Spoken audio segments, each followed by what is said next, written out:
பொங்கல் எப்போ கொண்டாடப்படும்? சென்சார் போர்டுக்கு நீங்க கோரிக்கை வைக்கிறீங்களா? விரைவா இதெல்லாம் முடிக்கணும்னு சொல்லி. அதாவது அவங்க ரசிகர்களே சொல்லிட்டாங்க, என்னைக்கு ரிலீஸ் ஆகுதோ அன்னைக்கு பொங்கல்னு. நாங்களும் அவங்களோட சேர்ந்து கொண்டாடுவோம்.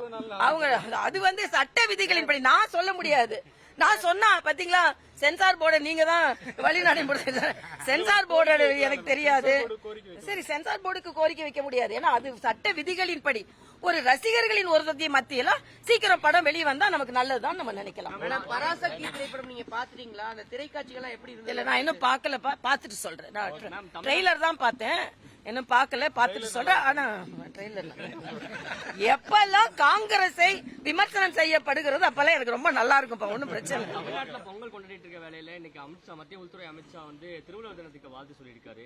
அதை சுட்டிக்காட்டி டிஆர்பி ராஜா விமர்சிச்சிருக்காரு. தமிழ்நாட்டை அவங்களால புரிஞ்சுக்க முடியாது, அவங்கள பிரிவினைவாத அரசியல் செய்யறாங்க பாஜக. திருவள்ளுவர் தினத்தை சொன்னாலே பிரிவினைவாதம் சொன்னா எப்படிப்பா இதை ஒத்துக்கொள்ள முடியும்?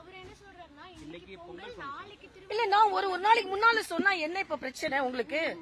நீங்க தமிழர் திருநாளையே தமிழ் புது வருஷம் இல்லன்னு நீங்க சொன்னீங்க. தமிழ் மக்கள் எல்லாம் எந்த புது வருஷத்தை தமிழ் புது வருஷமா கொண்டாடுறாங்களோ அதுவே தமிழ் புது வருஷம் இல்லன்னு திமுக சொல்லிச்சு. அப்ப நீங்க தமிழ்நாட்டுக்குள்ள இருந்தே நீங்க தமிழ்நாடு மக்களுக்கு தெரியாம மாத்தி மாத்தி பேசுறீங்க. திருவள்ளுவர் தினத்தை முந்தின நாளே சொல்றதுல இப்ப உங்களுக்கு என்னங்க பிரச்சனை? திருவள்ளுவர் அமித்ஷா சொல்லிட்டாருன்றதான் இப்ப உங்களோட பிரச்சனை. திருவள்ளுவர் அமித்ஷா கையில எடுத்துட்டாரு அப்படின்னு தான் பிரச்சனை. அதனால நிச்சயமா பொங்கல் விழாவோட சேர்ந்து திருவள்ளுவர், இப்ப அன்னைக்கு மட்டும்தான் உங்களுக்கு திருவள்ளுவர் தினமா? 365 நாள் திருவள்ளுவர் தினங்க. அதை அமித்ஷா புரிஞ்சு வைத்திருக்கிறார். ஆக தமிழ்நாடே அமித்ஷா அதிகமாக புரிந்து வைத்திருக்கிறார் என்று தான் நான் சொல்ல வேண்டும்.